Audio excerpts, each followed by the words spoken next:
जी तो गाइज़ आज के व्लॉग में हम आपको बताएंगे कि आपका मॉड्यूल अगर बार बार प्रॉब्लम कर रहा है, सही नहीं चल रहा है, फॉल्ट दे रहा है, तो उसको ख़त्म करके आप उसकी जगह चाबी स्विच कैसे लगा सकते हैं। ये हम इसको ख़त्म कर रहे हैं। ख़त्म करके इसकी जगह पर हम चाबी स्विच लगाएंगे।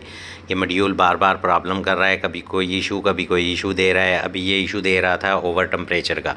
हमने इसका ओवर टेम्परेचर के लिए जो प्लग लगा हुआ है वो भी चेंज किया, उसके बावजूद भी ये प्लग का इशू दे रहा है। इसमें सेटिंग भी नहीं है कि हम इसकी सेटिंग कर लें, इसको चेक कर लें। तो इसको हम ख़त्म कर रहे हैं। इसकी जगह पर हम चाबी स्विच लगा रहे हैं। आप देख रहे हैं कि ये चाबी स्विच जो हम लगा रहे हैं इसमें ये 4 वायरों वाला है। इसमें से यूज़ हमें 3 वायरें होंगी। जैसे कि ये देखें, हमने चाबी स्विच की वायरों को जो है ना छील लिया, इसका पीवीसी उतार दिया है। तो ये देखें, ये हमने पहले बैटरी का पॉजिटिव वाला जो आ रहा है करंट, वो वाली वायर लगा दी है। लगा के इसको टेप लगा देंगे ताकि ये शॉर्ट ना हो, जल ना जाए। फिर इसके बाद हम एक एक वायर करके चेक करेंगे। इसकी इग्निशन वाली, स्टार्टिंग वाली सब वायरों को चेक करके लगाएंगे और इसका जो मॉड्यूल है इसको ख़त्म कर देंगे। इसको चाबी स्विच पर स्टार्ट करेंगे। ये हम लगा रहे हैं। ये देखिए, हम इसकी वायरें निकाल रहे हैं, इसके ग्रिप से वायर निकाल रहे हैं। जो वायरें हमारी ज़रूरत की है वही हम निकालेंगे इसमें से, क्योंकि मॉड्यूल के अंदर जो है ना इसमें सेफ्टियाँ भी होती हैं, ओवर टेम्परेचर की भी होती है, ऑयल की सेफ्टी भी होती है, अल्टरनेटर की चार्जिंग की भी होती है। तो अल्टरनेटर की चार्जिंग इसकी पहले ही ख़त्म कर दी थी किसी भाई ने, क्योंकि ये अल्टरनेटर चार्जिंग का इशू दिखा रहा था। तो उन्होंने इसकी अल्टरनेटर की लाइट जो है ना वो बाहर लगा दी थी चार्जिंग वाली, कि अल्टरनेटर चार्ज कर रहा है या नहीं कर रहा है। ये बार बार प्रॉब्लम कर रहा था। अल्टरनेटर नोट चार्जिंग दिखा के ये इंजन को बंद कर देता था। इसलिए ये पहले जिस भाई ने काम किया उसने इसकी जो है ना अल्टरनेटर वाली लाइट बाहर ही लगा दी थी, इसमें से कनेक्शन ख़त्म कर दिया था। फिर ये कुछ अर्सा चला है तो अब फिर ये प्रॉब्लम कर रहा है। ये देखिए, एक एक करके हम वायर चेक कर रहे हैं। इसमें से सब वायरों को चेक करेंगे। इसी तरह से जो वायर जहाँ पर ज़रूरत है वहीं पर लगाएंगे। जैसे हमने पहली वायर जो लगा दी थी वो इसके बैटरी के पॉजिटिव वाली थी। जो बैटरी से पॉजिटिव आता है, डायरेक्ट करंट आता है, वो लगा दी हमने। अब इसमें जो है हमें इसकी वायर नहीं मिल रही है। वायर इसकी काम छोड़ गई थी, जो इग्निशन स्विच वाली है, जो इसके फ्यूल पंप को ऑन ऑफ़ करवाती है, जो जनरेटर को ऑन करवाती है, ऑफ़ करवाती है। तो इसका जो क्रॉस डला हुआ है, ये देखें यहाँ से ना कटआउट लगे हुए हैं। इसमें एक कटआउट जो है स्टार्टिंग के लिए लगा हुआ है, एक कटआउट लगाया हुआ है इसमें इग्निशन स्विच के लिए, क्योंकि ये मॉड्यूल लगा हुआ है। ये मॉड्यूल आउटपुट में जो है ना न्यूट्रल निकालता है। तो अब हम स्विच लगा रहे हैं, तो स्विच पर जो है हमें पॉजिटिव चाहिए, इसलिए हम इसका ये क्रॉस डाल रहे हैं। इसमें एक वायर का टुकड़ा लगा के इसका जो पॉजिटिव बनाएंगे हम यहाँ पर जो है ना इग्निशन स्विच का। ये देखिए, हमने वायर का टुकड़ा लगा दिया। उस तरफ लगाने के बाद टेप भी लगा दी।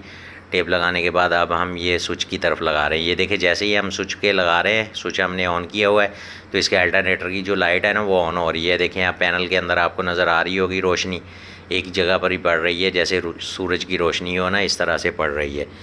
ये देखिए, ये भी हमने लगा दी है। इसकी हमने स्टार्टिंग वाली वायर भी लगा दी। अब ये जो फालतू वायर हैं इनको हम ख़त्म कर देंगे, इनका मुंह बंद कर देंगे, सामने से काट देंगे, क्योंकि ये छिली हुई हैं, कहीं ये शॉर्ट ना हो, कोई मसला ना हो, वायरिंग ना जल जाए। तो ऊपर से हम इनको टेप लगा के बंद कर देंगे, फाइनल कर देंगे। अब स्विच की देखें, हमने 3 वायरें लगाई हैं। स्विच की चौथे वाली वायर जो है इसको ख़त्म कर देंगे। ये 4 वायरें जो है ना गाड़ी में इस्तेमाल होती हैं, जनरेटर में नहीं होती। चौथी वायर जो आती है ना इसकी, ये आती है इसके हाफ स्विच की। जैसे कि गाड़ी में म्यूज़िक सिस्टम लगा हुआ है या उसका सिगरेट लाइटर लगा हुआ है, तो उसके लिए ये आती है चौथी वायर। तो जनरेटर में ये नहीं इस्तेमाल में आएगी, इसलिए हमने इसको ख़त्म कर दिया, इसको बंद कर दिया। अब हम इसका जो है स्विच इसमें फ़िट कर देंगे।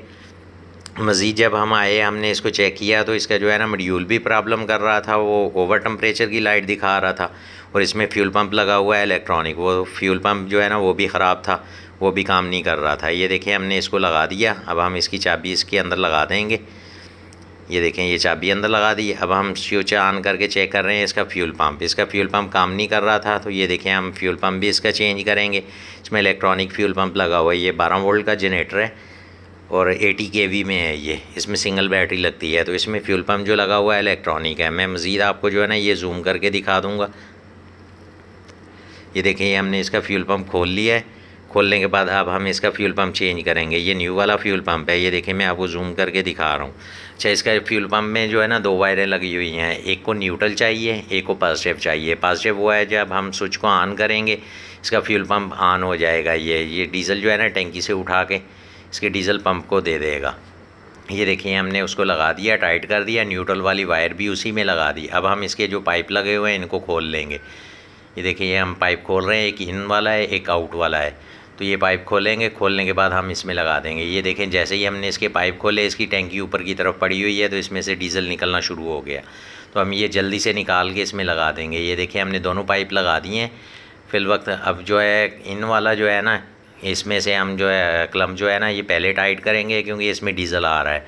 आउट वाले को एक बार निकाल के इसमें से एयर निकाल देंगे, ताकि जो जनरेटर है ना एयर लॉक ना हो। देखिए जैसे ही हमने पाइप उतारा है इसमें डीजल आ चुका है, तो हमने फिर से पाइप लगा दिया। पाइप लगाने के बाद अब हम इसका भी क्लम्प जो है ना वो टाइट कर देंगे। जुबली क्लम्प लगे हुए हैं इसमें 0 साइज़ के। ये देखिए दोनों क्लम्पों को हमने टाइट कर दिया। ये हमारे क्लम्प टाइट हो चुके हैं। अब हम इसकी वायरें लगाएंगे। ये देखें, ये हम इसकी वायरें लगाने लगे हैं। इसमें 2 अदद वायरें लगी हुई हैं, एक में न्यूट्रल जाएगा, एक में पॉजिटिव जाएगा। जैसे ही हम इसमें वायरें लगाएंगे तो ये काम करना शुरू कर देगा। ये देखें पहले हमने लगाया, ये गलत लग चुकी थी तो फ्यूल पम्प काम नहीं कर रहा था। अब हमने चेंज करके लगाई हैं। ये देखें अब ये फ्यूल पम्प काम कर रहा है, ये बिल्कुल ओके हो चुका है। ये देखें ये हमने दोनों वायरें लगा दी हैं इसकी। अब हम इनको टेप लगाएंगे ताकि ये आपस में शॉर्ट ना हो जाए, वायरिंग ना जल जाए। दोनों को आपस में शॉर्ट होने से रोकने के लिए ये देखें हम टेप लगा रहे हैं। पहले पॉजिटिव वाली वायर है, इस पर टेप लगा लेंगे, फिर न्यूट्रल वाली वायर पर भी टेप लगाएंगे। ये देखें ये हमने इसमें टेप लगा दी पॉजिटिव वाली पर। अब इसी तरह से न्यूट्रल वाली पर भी टेप लगाएंगे हम। ये हम न्यूट्रल वाली पर भी टेप लगा रहे हैं इसी तरह से। ये देखें हमने इसका इग्निशन स्विच भी लगा दिया, मॉड्यूल को ख़त्म कर दिया। और इसका फ्यूल पंप जला हुआ था, फ्यूल पंप काम नहीं कर रहा था, हमने इसका फ्यूल पंप भी न्यू में लगा दिया। ये देखें इलेक्ट्रॉनिक फ्यूल पंप है, ये भी लगा दिया। लगाने के बाद हम इसको टेस्ट करेंगे। ये मैं मज़ीद आपको क्लोज़ करके दिखा रहा हूँ। ये देखें ये फ्यूल पंप लगा हुआ है। इसमें मेरे राइट हैंड पे जो है ना इसकी सप्लाई इन है और लेफ़्ट हैंड पे जो है आउट है। ये देखें ये जनरेटर है इसका 80 kV में है ये परकन। मज़ीद इस तरह की वीडियोज़ के लिए हमारे चैनल को सब्सक्राइब करें।